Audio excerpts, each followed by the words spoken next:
Okey. Selamat sejahtera. Okey. Topik hari ini ya.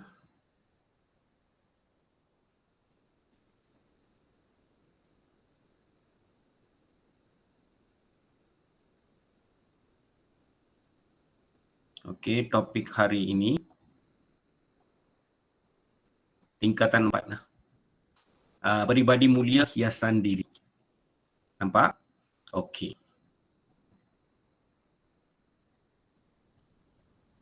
Okey, so kita go through sama-sama lah apa yang ada dalam kandungan buku teks kamu lah.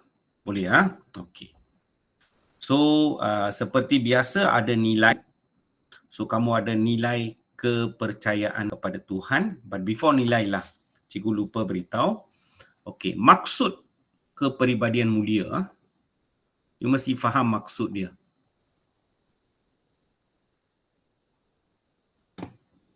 Zen, kepribadian mulia means apa maksud dia? Okey, kepribadian mulia kita panggil noble. Dia adalah noble. Okey, noble wait noble personality.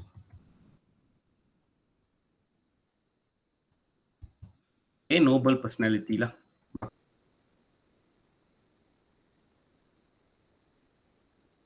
Maksud dia.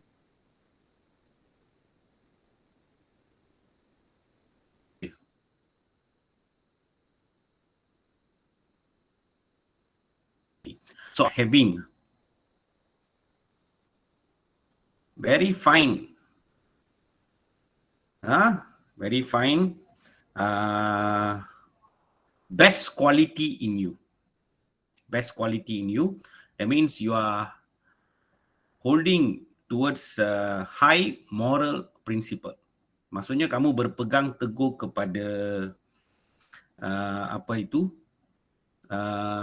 prinsip moral lah dalam kehidupan kamu. Kamu amalkan betul-betul lah prinsip moral. Maksudnya you got great quality in yourself. Understand? Nampak? Sebab itu kita panggil noble personality. Nampak? Boleh? The best quality. Manusia yang mempunyai sifat-sifat yang baik.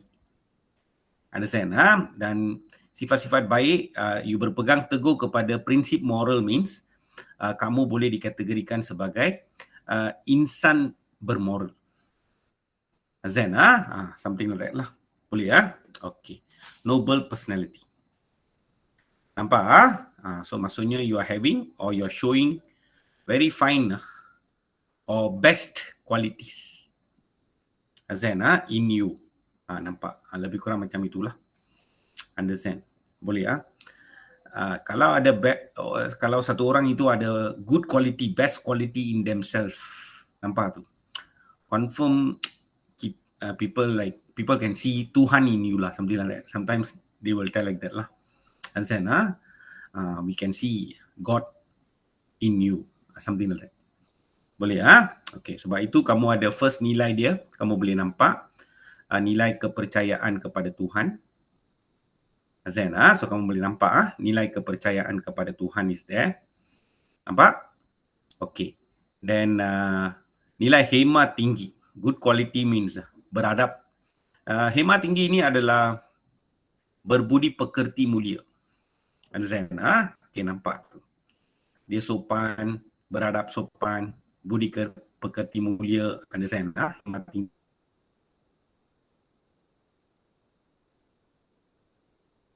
Kejujuran dan you ada nilai keberanian. Keberanian maksudnya you berani hadapi cabaran dalam hidup kamu.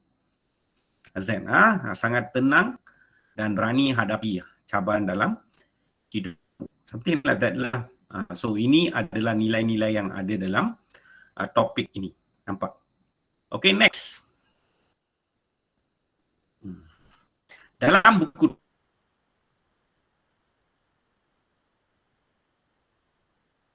teks, mereka juga ada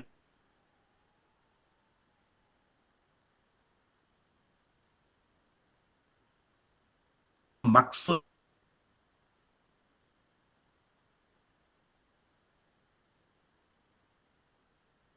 DSK. Dalam unit ini saya belajar tentang the maksud is not highlighted. But bila you buka dekat sini, adalah kepribadian mulia bermaksud. Ada. So, cikgu sediakan satu kolom lah. Understand? Okay, nampak. So, it means tendency untuk mereka tanya definisi ya. Kepribadian mulia is not there. Tapi dia ada dalam buku. Boleh Apa yang di-highlight dalam DSKP, maksudnya sukatan kamu, mereka ada highlight dekat sini, itu yang boleh disoal. Understand? Okay, nampak.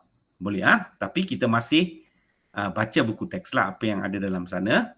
Maka kepribadian mulia means kamu ada sifat baik, best quality in you lah. Lepas tu kamu sifat baik dan terpuji yang dimiliki oleh individu. Nampak? Dapat? Okay, done. Nampak tu Okay.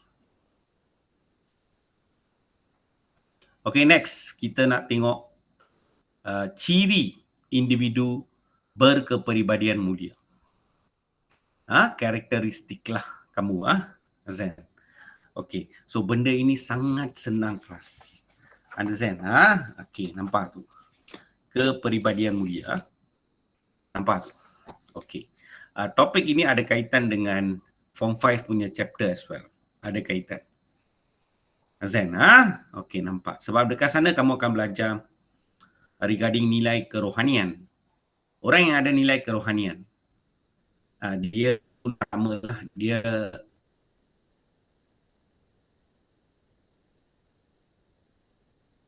adalah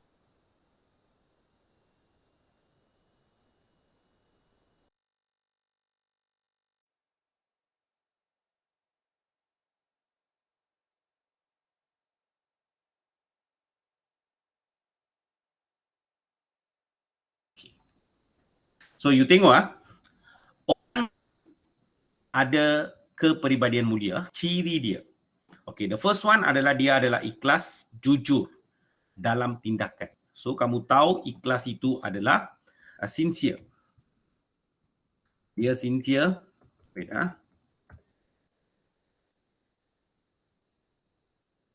Dia sincere.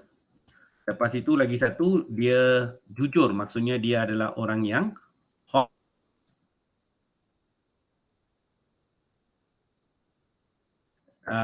honest in action lah.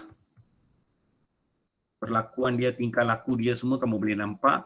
Dia adalah orang yang sangat sincere. Sincere and honest. Person lah. Something like that. Okay, then dia adalah orang yang sabar. Sabar means kamu tahulah. Dia itu patient. Okay, patient. Lepas tu tenang. Maksudnya dia adalah orang yang calm. Calm. Understand? Calm. Ketika menghadapi kesukaran. Kesukaran means when you face difficulty.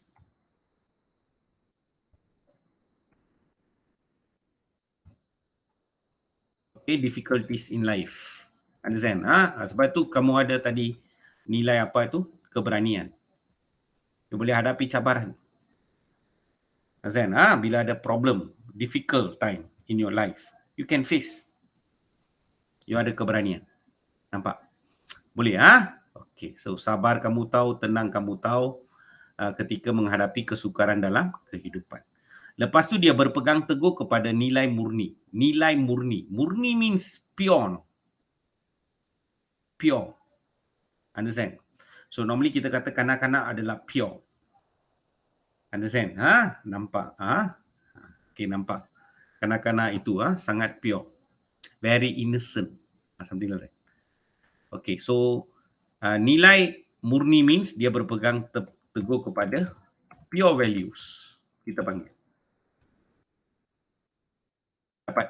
Understand? Okay. Lepas itu dia adalah individu yang bersikap sederhana. Sederhana means dia adalah sangat simple. Simple person. A very simple person. So dia ada simplicity dalam pemikiran. Pemikiran means your thoughts. Tuturan, your words. and then your action. So, kamu ada simplicity dalam semua. So,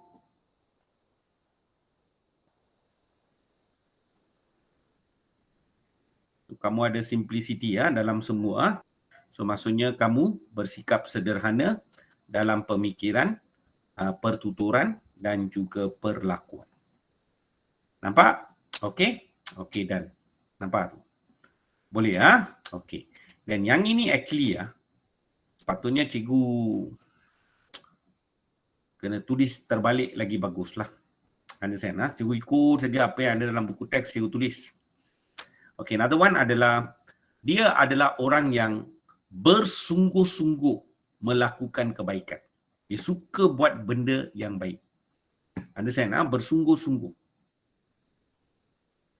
buat kebaikan. Then after that, dia melakukan kebaikan itu, dia tak pernah harapkan balasan. So maksudnya, he's not expecting any return. Balasan maksudnya, dia tak perlu any return lah. Dia buat kebaikan pun secara sincere. Maka dia tak perlukan any return. Dia tak harapkan balasan. Something like that. Boleh Okey, nampak tu.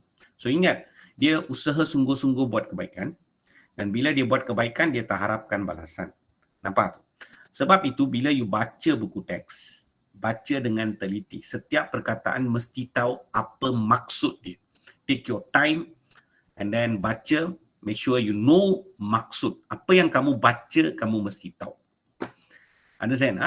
Dalam kelas cikgu pun, dekat sekolah, kelas hujung dan sebagainya, dia tak pernah ambil buku dan baca dekat rumah. Some of you tak pernah ambil buku moral dan baca dekat rumah. Bila you akan buka buku moral adalah sudah dapat jadual peperiksaan, baru buka buku. Selagi belum dapat jadual, so moral ini dipinggirkan. Subjek yang dianaktirikan, terutamanya budak sains dan sebagainya. Some of them don't even respect the subject. Understand? Okay. Respect the subject. During moral lesson, dia boleh buat kerja lain. Understand? So, kamu ini adalah insan yang totally different lah. Understand? Okay, nampak. Zaman saya tak boleh buat 2 kerja dalam satu masa. Saya lebih fokus habiskan saya punya kerja. Satu, one by one. Tapi well planned lah. Nampak? So, apa yang pelajar saya buat adalah bila kita bagi dia borang mastery subject contents, saya suruh dia salin lah, sebab rumah dia tak pernah baca, buka buku pun tak ada. So at least dekat sekolah dia buka. So bila dia salin, dia main salin saja tanpa mengetahui apa maksud dia. Azan, so you cannot do the same thing. Azan, nampak? Okay, so selalunya kamu kena baca word by word, try to understand. Boleh Okay, so cikgu dah beritahu tadi, nilai semua senang lah. Kamu tahulah, ada kepercayaan kepada Tuhan, hemat tinggi, harga diri, kejujuran, keberanian. Lepas tu dia ada maksud kepribadian mulia tetapi tidak di-highlight dalam sukatan. Sukatan tak highlight benda itu, maka you tak perlu hafal. Tapi kita nak baca sajalah. Kepribadian mulia means dia ada sifat baik dan terpuji. Nampak? Okay, selepas itu, apa ciri-ciri individu berkepribadian mulia? Okay, dia adalah orang yang ikhlas dan jujur. So dalam exam kadang-kadang you tak boleh ingat kedua-duanya. Kamu tulis salah satulah. Ikhlas dalam tindakan. Ikhlas membuat sesuatu secara ikhlas. Let's say kamu tulis ayat macam itu pun. Yang penting adalah ikhlas dekat sana. Highlighted already the ciri. Ikhlas atau jujur. Salah satu is there. You memang boleh dapat markah. So you tak perlu risau sangat. Sabar dan tenang. So you ingat satu pun cukup. Sabar ketika hadapi kesukaran dalam kehidupan. Hadapi kesukaran not necessary kamu hafal. Hadapi semua cabaran dalam kehidupan. Hadapi semua hadapi semua rintangan, cabaran dalam kehidupan dengan sabar. Like that. So there is no necessity untuk kamu hafal word by word. Fahamkan konsep dia. So dia berpegang teguh kepada nilai murni, dia sederhana dalam pemikiran, pertuturan, perlakuan, dan dia sungguh-sungguh buat kebaikan dan dia tak harapkan balasan. Okay? Okay, next. Topik dia adalah cara mempraktikkan kepribadian mulia.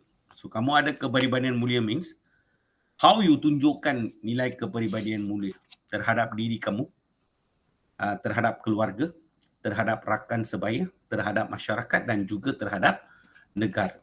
Understand? Cara you practice atau tunjukkan benda itu. Understand? Okay, so you boleh nampak the first one. Terhadap diri means if saya amalkan kepribadian mulia dalam hidup saya means so confirm saya akan jaga batas pergaulan saya.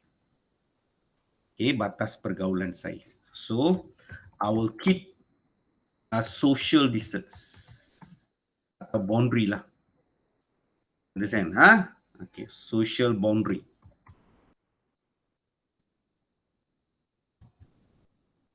Okay, nampak? I keep social boundary ya. And then saya adalah orang yang bersikap pemaaf. Orang buat salah. Okay, orang buat salah itu saya maafkan. Nampak tu. So saya ada sikap pemaaf. Understand? Forgive people lah. Dan pada masa yang sama saya berani untuk mengakui kesilapan diri. Kalau itu adalah kesilapan diri saya boleh admit mistake saya. I will admit my mistake. Nampak? So you kena tahulah kenapa cikgu bila ajar tu guna bahasa Inggeris sebab some of you bahasa Inggeris kamu kadang-kadang better daripada bahasa Melayu. Azan, maka terpaksalah cikgu gunakan dua bahasa dalam kelas. Okay, next. Terhadap keluarga means apa saja saya buat, saya cuba dapatkan sokongan ibu bapa. Sokongan ibu bapa means parents punya support lah. Understand? Parent punya support. Nampak? Okay. Dapat? Okay, then saya sederhana. Sederhana tadi kamu dah tahu apa maksud dia. Simple. I'm simple dalam menyambut hari istimewa anggota keluarga saya. So hari istimewa keluarga, anggota keluarga ini ada 4 yang normally di-highlighted dalam moral. Understand? Hari istimewa keluarga means kita ada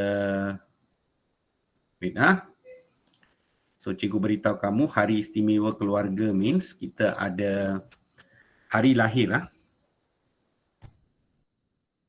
birthday. Tapi tak adalah buat sangat meriah sangat, tak adalah. Buat simple saja, sederhana sambutan dia. As long ada sambutan. Dan lepas tu hari ulang tahun perkahwinan.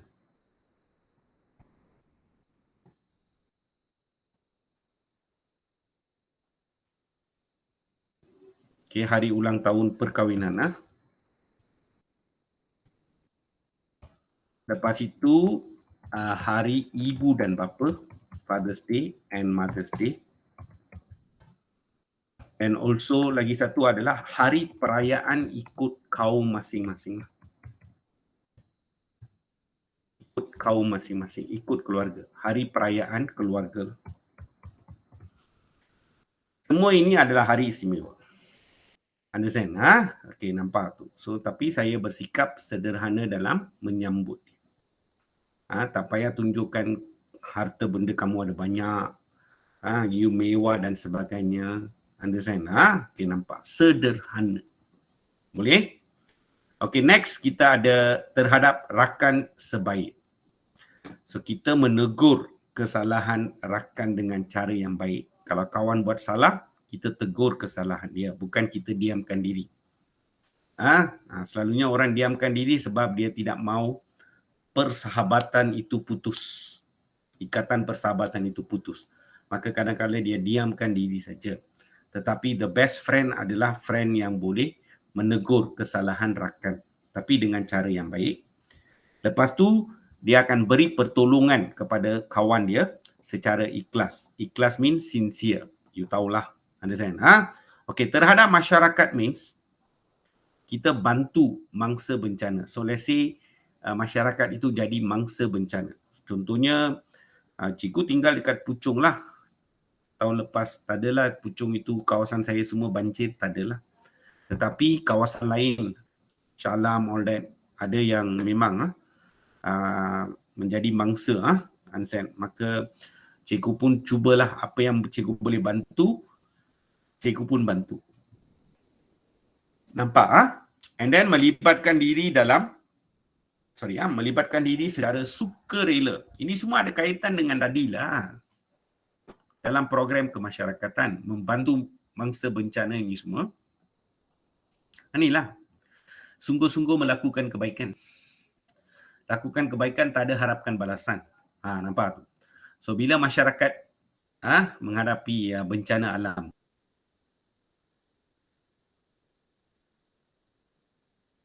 kita bantu mangsa tu. Lepas tu kita sukarela masa banjir ini kadang-kadang selepas air surut dan sebagainya. Understand? Very muddy, lumpur semua. So kita bersihkanlah, bantu mereka bersihkan rumah dan sebagainya. So secara sukarela. Secara sukarela means voluntary. Kita bantu bangsa. Kawan kita lah. Understand? Voluntary. Okay, voluntary kita bantu. Program kemasyarakatan ini kita panggil community program. Community program. Okay, nampak. So, voluntary kita buat kerja lah.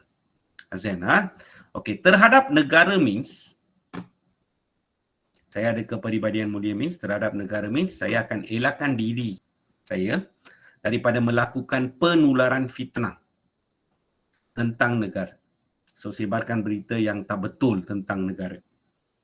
Understand? Okay, tak maulah benda tu.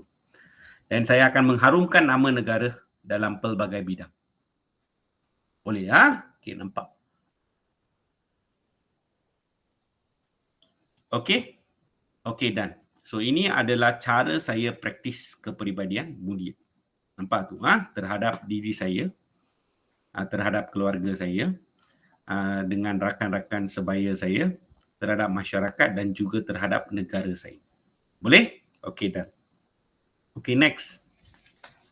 Kepentingan. Apa kepentingan kepribadian mulia? Kenapa kita mesti amalkan kepribadian mulia? Apa kepentingan dia? Importance. Understand? Okay, nampak tu. So, kalau kita praktis kepribadian mulia dalam hidup kita, kita nak jadi orang yang bermoral. Kita nak jadi insan bermoral. Maka apa berlaku adalah kita sentiasa akan melakukan perkara yang positif. Buat benda-benda yang positif. Okey, kita melakukan perkara yang positif. Atau kata bersikap positif pun. Kita akan jadi insan bersikap positif pun dapat markah. As long yang penting itu adalah positif. Understand? So baca, fahamkan konsep dia. Sikit-sikit. Dan you boleh gunakan perkataan kamu sendiri. Understand? As long dia match, dapat markah. Match sebab munasabah. Jawapan munasabah. Atau kita panggil jawapan dia relevant. Kita terima. Nampak? Okay, next. Disenangi ramai means kamu tahulah. You ada kepribadian mulia. All the good qualities you have in you. Of course lah, people like you. Understand? Disenangi ramai means you are liked by many. Nampak? Understand? Okay, nampak. Okay, next. Apa berlaku adalah kita buat benda yang baik saja dalam kehidupan positif dan sebagainya, maka kehidupan kita bahagia. So, tak payahlah menjamin kebahagiaan dalam hidup. Kehidupan kita bahagia. Azan, kebahagiaan means adalah we have all the time we have happiness in life. Kebahagiaan. Okay, then after that kita juga dapat ketenangan jiwa. Azan, kita dapat ketenangan jiwa. Ketenangan jiwa normally kita panggil peace. It will be very peaceful lah. Peaceful lah. Peace. Ini peace of, ketenangan jiwa mean peace of soul.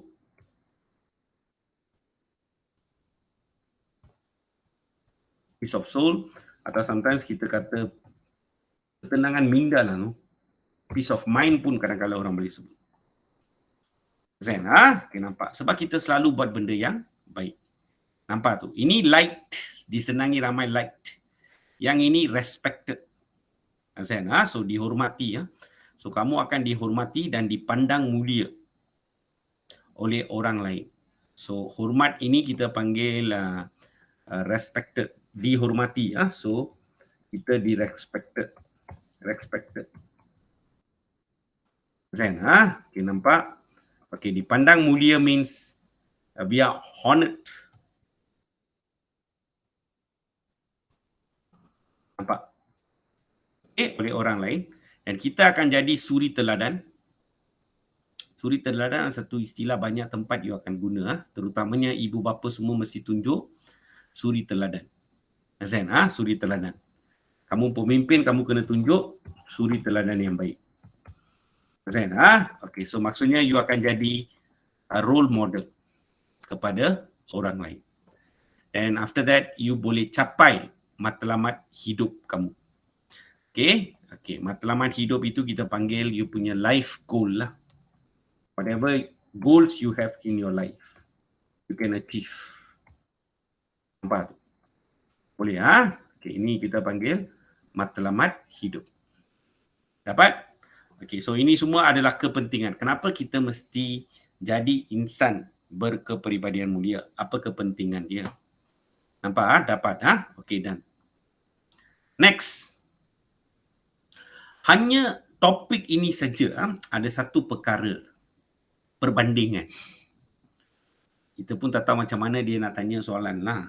Understand? Tapi oleh kerana dia ada dalam buku teks, dalam kandungan, kita just go through saja. Understand? Okay, kita bandingkan lah. Kalau berkepribadian mulia means dia ni adalah insan yang tingkah laku dia lah. Dia sanggup menghadapi cabaran dalam kehidupan dia. Understand? Sanggup hadapi cabaran dalam kehidupan dia. Tapi sebelah sini, kalau kamu bukan kepribadian mulia, you mudah putus asa dalam usaha mencapai kejayaan. Understand? So yang ini dia akan face. Yang ini dia putus asa. So berkepribadian mulia means dia sentiasa bersyukur. Understand? Tapi dekat sini, bukan kepribadian mulia means dia khianat dan dia ada bersangka buruk. Apa itu? Suspicion kita panggil. Azan, dia khianat. Nampak tu? Boleh, betray lah, something like that lah. Azan, nampak tu? Okay, next. Kalau berkepribadian mulia means dia berjimat cermat dalam perbelanjaan. Understand? Tapi bukan kepribadian mulia means dia tamak dan dia boros. Tamak means dalam bahasa Inggeris kamu tahulah, greedy, tak cukup tu, greedy.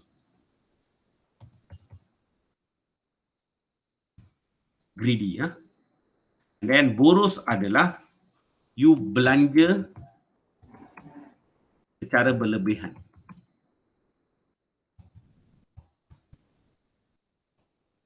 Nampak?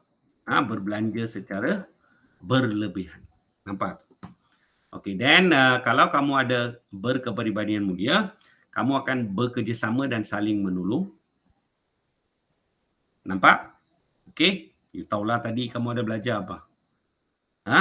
Sungguh-sungguh melakukan kebaikan, kan? So dia akan buat kebaikan. Dia kerjasama, dia tolong orang. Tapi kamu bukan kepribadian mulia means kamu hanya pentingkan diri sendiri. Maksudnya you become very selfish. Nampak? Okay. So, berkepribadian mulia, dia adalah orang yang amanah. Maksudnya you can trust the fella lah. Trustworthy lah. Understand? Dan bukan kepribadian mulia means, dia lain sikit lah. Opposite dia adalah dishonest. Ada kejujuran langsung. Tidak jujur maksudnya dishonest lah. Understand? Okay, nampak? And then, orang yang ada kepribadian mulia, dia adalah orang yang sederhana, simple saja dalam pertuturan, perlakuan. Bukan itu saja, tadi kamu ada ingat satu lagi kan, iaitu dalam pemikiran as well. Thoughts, words and action. Dia sederhana. Not over lah.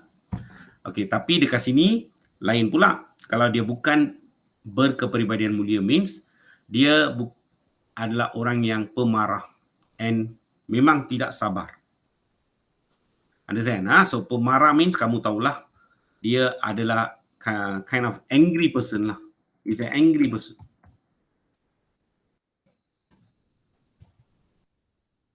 Sikit-sikit marah saja.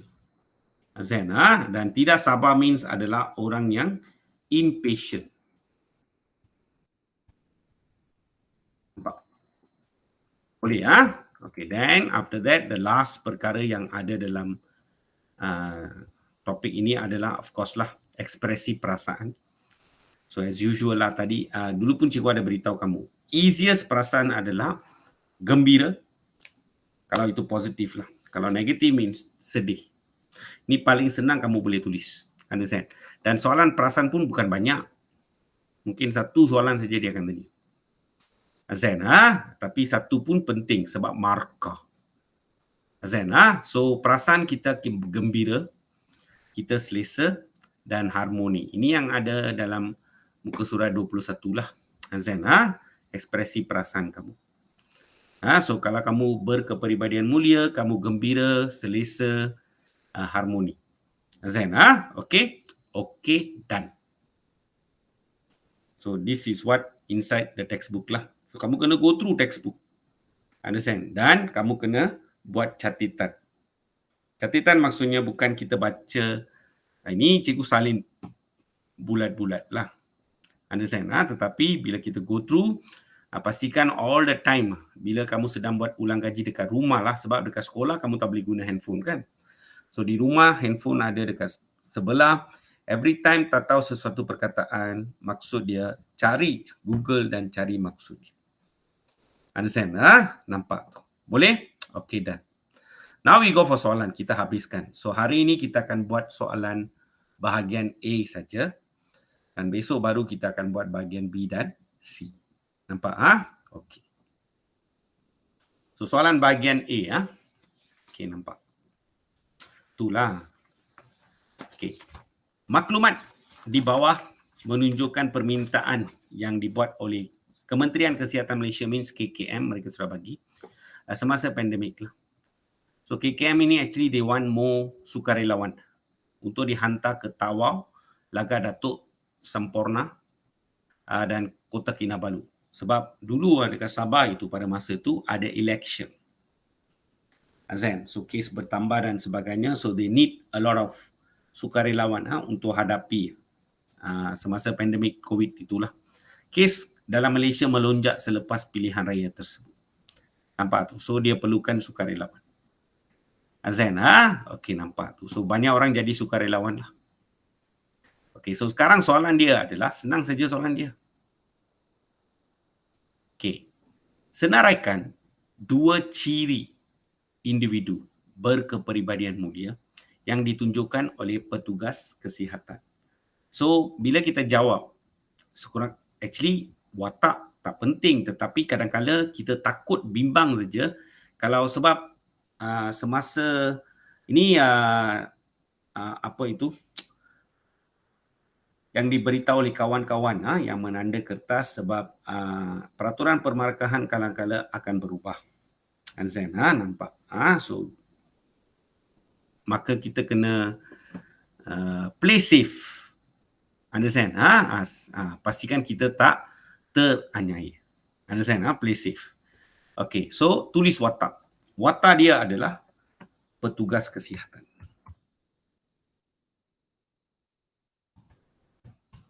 Okay, wait. Ini buku teks ni. Dua ciri individu kepribadian mulia. So, tak ingat ciri yang ada kat sini ni, ciri. Habislah.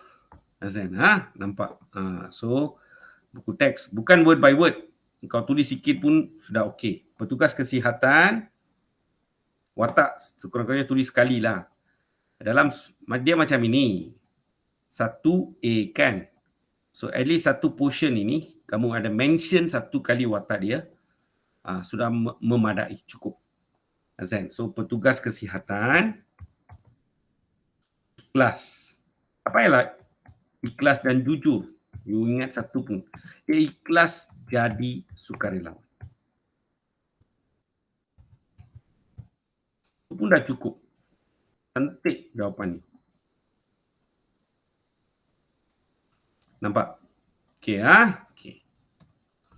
Lepas tu orang yang berkepribadian mulia ini, dia sungguh-sungguh buat kebaikan kan? So after this, tak payah tulis petugas kesihatan, kamu boleh ringkaskan. So kamu boleh guna kata ganti diri ya. So mereka sungguh-sungguh buat kebaikan. Dan mereka buat kebaikan pun tanpa mengharapkan balasan. Ini semua adalah ciri-ciri yang kamu belajar tadi. So try to remember two and jawab soalan. 2 markah, 2 ciri. Boleh?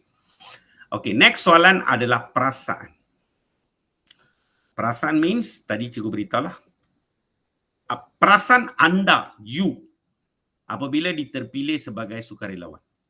Kalau kamu terpilih, apa perasaan you? Maka, of course lah, perasaan tadi cikgu beritahu, paling senang adalah ditunjukkan you rasa gembira. Lepas tu dia tanya, berikan alasan. So, gembira ada dekat sini. Ni, 3 markah. Dalam structure, you just give gembira, just nice. Tetapi dalam essay, kalau ditanya soalan tu essay perasaan, maka mungkin kamu, bukan mungkin, dulu boleh gembira saja dalam essay, tetapi essay sekarang adalah, dia menekankan, dia mesti nampak macam karangan bahasa Melayu lah. Maka, not like those days lah. Understand? Tapi structure masih kamu boleh tulis just gembira. Dan dia tanya, beri alasan, so you just beritahu sajalah. Gembira, alasan. Alasan anda means tulis alasan saya lah. Dia tak sebut, just write gembira, alasan. So, bila you dah tulis begini, maka orang yang menanda kertas kamu, they will look for alasan dekat bawah lah. Maksudnya gembira, alasan, alasan kat bawah. Senang. So, watak dia adalah saya sebab anda terpilih. So, saya, kenapa you gembira? Sebab saya dapat, bagilah rational reason. Saya dapat bantu. KKM boleh guna sebab soalan ada KKM. So, dapat bantu KKM tangani pandemik. Lepas itu, apa lagi? Okay.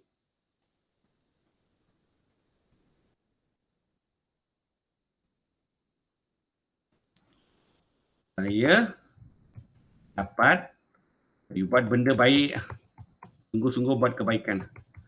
Saya akan dapat balasan baik daripada Tuhan. Boleh Okay, nampak. So, normally balasan baik itu adalah dapat pahala. Saya dapat pahala.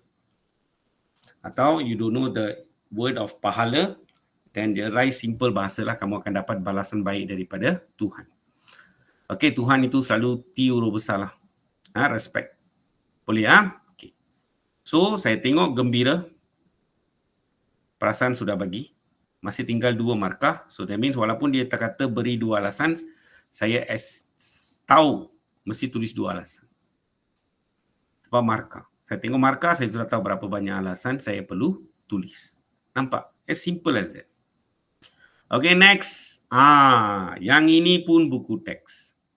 3 kepentingan petugas kesihatan mempunyai kepribadian mulia dalam situasi di atas. So, maksudnya student,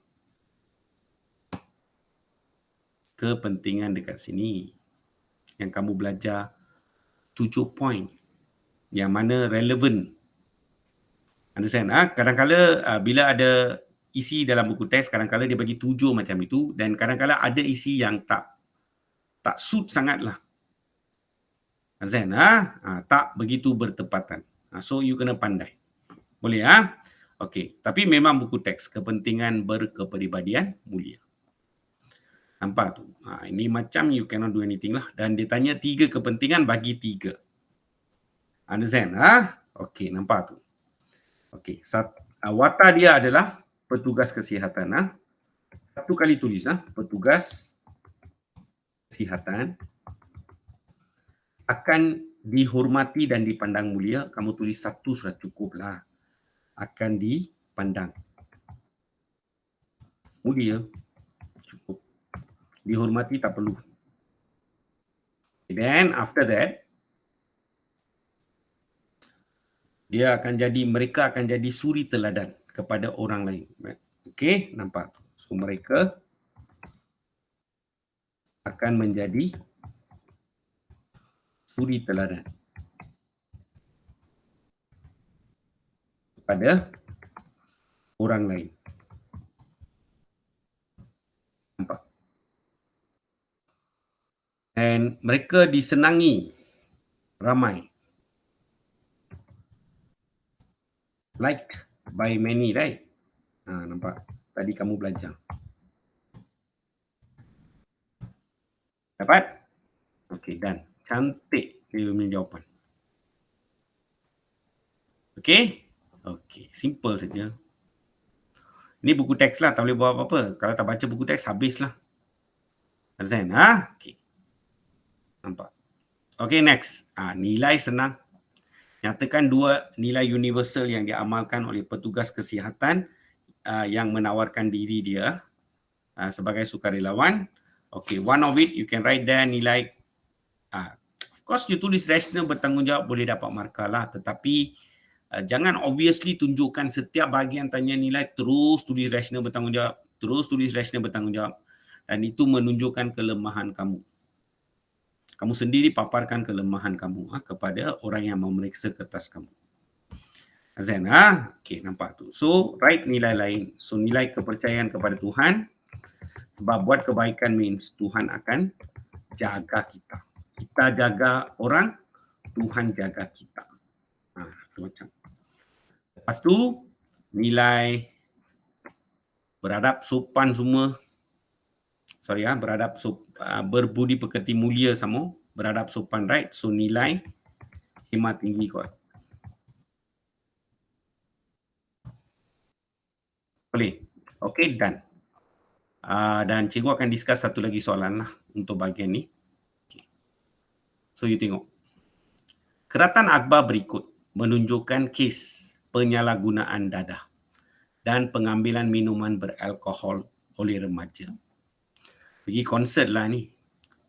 Pihak polis mengesahkan 5 orang remaja meninggal dunia semasa menyertai Festival Future Music di Bukit Jalil. So, konsert lah ni. Kematian dikatakan berpunca daripada penyalahgunaan dadah dan pengambilan alkohol secara berlebihan. So, konsert itu dijadualkan selama 3 hari, 13 hingga 15. Dan benda ini berlaku, berita harian 13. So 13 berlaku benda ini, maka immediately dibatalkan. So 13 hingga 15, right? 13, 14, 15, 3 hari konsert. Tapi kerana first day itself ada problem, terus dibatalkan. Dibatalkan sejurus kejadian tersebut. Nampak? Okey, soalan dia yang pertama, dia tanya you punya pendapat. Understand? Iaitu sebagai remaja yang masih belajar, wajarkah? So you kena jawab soalan ni, wajarkah pendirian kamu? Wajarkah? Ini adalah tempat-tempat di mana pelajar yang lemah tu boleh dapat markah. Okey, so bila you tengok benda situasi dekat sini, banyak orang pergi konsert, dia salah gunakan dadah, lepas tu dia terdedah kepada pengambilan alkohol berlebihan and all that. Okey, maka you boleh kata tidak wajar. Confirm lah, you tengok yang tu, itu yang kamu akan tulis. Dan alasan saya. Berikan alasan anda is there. Maka saya akan tulis alasan saya. Saya ikut soalan lah. Kenapa you kata tidak wajar you pergi sana, konsert? Sebab watak you lah, so you takut mudah terjebak. Okay, so tidak wajar pergi konsert sebab you takut you akan mudah terjebak dalam gejala sosial. So you learn bad things lah. You ada bad influence lah. Understand all that Okay, nampak. Mudah terjebak. And then another reason kamu kena bagi sebab 3 markah. Dan you tak mahu pergi sana sebab ini pergi konsert semua kadang-kadang menyebabkan kamu tak boleh balance. So pelajaran saya akan terjejas. Nampak? Boleh. Okay. Tapi student, kalau kamu tulis wajar pun, boleh diterima kalau alasan kamu munasabah. Okay. Let's say kalau saya tulis wajar, alasan saya adalah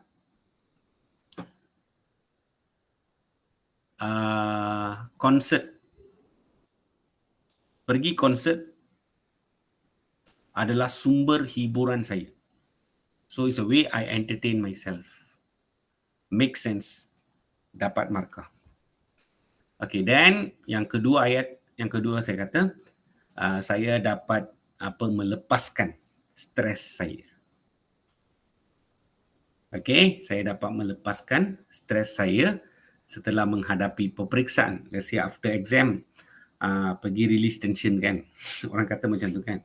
Release tension. Okay, nampak. Make sense dapat markah. Tapi kebanyakan student bila dia tengok alcohol all that, you come theoretical lah. So maksudnya bukan semua orang pergi konsert means kehidupan dia akan musnah lah. Make sense or not? Orang yang tak berhati-hati itu, itulah hidup dia akan musnah. Kalau tidak nanti buat apa orang mau buat konsert? Azan, okay, nampak tu. Boleh Okay. Next. Apakah yang boleh dilakukan oleh watak adalah ibu bapa? Apa yang boleh dilakukan oleh ibu bapa untuk mengelakkan kejadian seperti di atas daripada berlaku?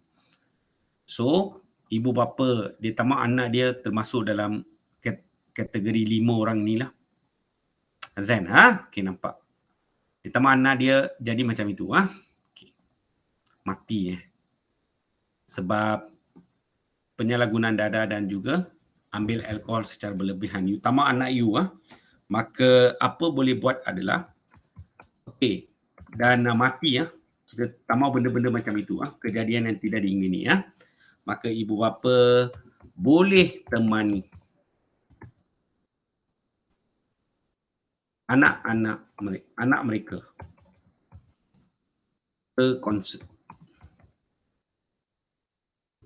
But parents are there, okay, so they can take care of you. Pergi dengan kawan dan sebagainya, itu yang bahaya. Okay. Dan ibu bapa perlu tamak anak-anak negatif. Pergi konsert pun masih dia tak terpengaruh dengan negatif sebab you boleh bagi dia didikan agama. So ibu bapa perlu beri didikan agama yang sempurna kepada anak mereka. Nampak? Another one adalah kadang-kadang kita benarkan dia pergi dengan kawan dan sebagainya, tapi kita mesti tahu kelakuan dan pergaulan anak-anak kita itu. Azan, so we must know. Kadang-kadang ibu bapa ni dia tahu anak dia bergaul dengan siapa. Dan even ibu bapa kawan anak dia pun dia tahu. Azan, okey, nampak. Itu semua penting lah. Azan, you sudah tahu sikap kawan dia dan juga latar belakang keluarga kawan dia means, so you boleh hantar, berani hantar sebab you percaya. Azan, something like that lah. Azan, so ibu bapa perlu beri perhatian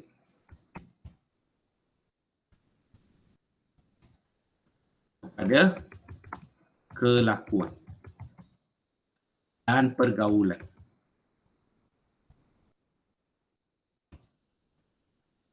anak mereka. Dapat? Okey, dah. Nampak? Boleh, ah. Bila ibu bapa didik anak dia properly, they give more, they are very concerned. Nampak tu. Boleh, dia beri perhatian kepada anak dia semua. Dan benda-benda macam ini mungkin tak berlaku lah. Nampak? Okay. Next. Berikan dua tindakan yang boleh diambil oleh pihak berkuasa. So maksudnya kadang-kadang soalan will be quite general also, soalan dia. Dia tengok pendapat kamu. What you will do lah normally. Understand? Tapi dekat sini, what you will do as a parents pun dia boleh tanya. Understand? Okay, so here dia tanya, berikan dua tindakan yang boleh diambil oleh pihak berkuasa. Okay, dua tindakan, markah 2. Understand? Okay, so apa pihak berkuasa boleh buat adalah, salah satu ada dekat sini, dibatalkan. Konsert itu adalah dibatalkan. So maksudnya, kamu kena faham macam ini. Okay. Konsert semua, we have entertainment company lah dalam Malaysia, register as an entertainment company. So mereka akan menganjurkan konsert semua. Of course, they make money out of the concert. Nothing we do free dalam dunia lah. Azan, okay. So buat konsert itu, okay. So ada penganjur dia. Azan. So bila kes macam ini berlaku, mungkin kita akan batalkan permit konsert pihak penganjur. So that means, bila saya sudah batalkan that means maybe about 5 year times, mereka memang dilarang untuk buat sebarang konsert. Mungkin selepas 5 tahun, mereka boleh mohon semula untuk jadi penganjur. Understand? So oleh kerana kejadian tidak diingini berlaku, maka kamu boleh batalkan permit kamu lah, something like that. Okay, so pihak berkuasa, watak dia boleh batalkan permit konsert pihak penganjur.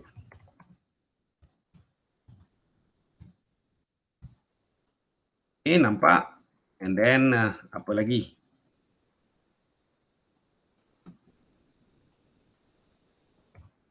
Dua saja sebab 2 markah. Okey. Mereka pun boleh.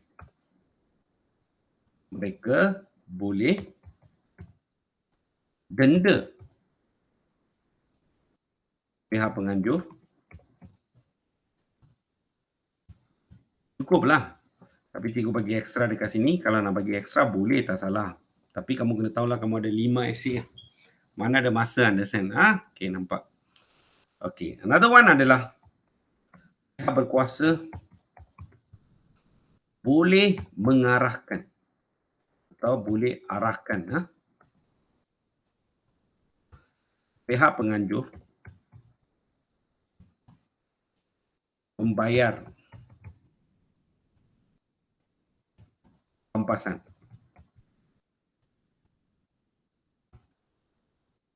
kepada ada orang mati kan, kepada keluarga mangsa.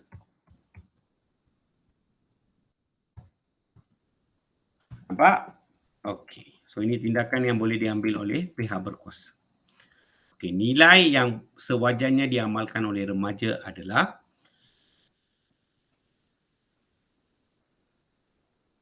malu lah. You buat benda-benda macam ini, understand, iaitu ambil dadah, minum alkohol secara berlebihan, mabuk, muntah-muntah, all that. Malu. Understand, So kalau elemen malu is maruah diri, maka nilai dia adalah nilai harga diri. Boleh? And then, you sepatutnya berkelakuan baik, beradab sopan. Nampak? So, nilai hemat tinggi. Rasional bertanggungjawab confirm kamu boleh gunakan, tapi kita try to elakkan. Rasional bertanggungjawab kita hanya gunakan bila memang kita buntu masa tu, tak mahu fikir. Tak boleh fikir. Maka kita gunakan rasional bertanggungjawab. Untuk safety purpose saja. Boleh, dapat, okey? Okey, done. So cikgu dah habis bahagian A, maka cikgu dah buat 2 soalan lah. Azan, nampak tu? So besok kita akan sambung dengan bahagian B dan juga bahagian C. Okay? Okay.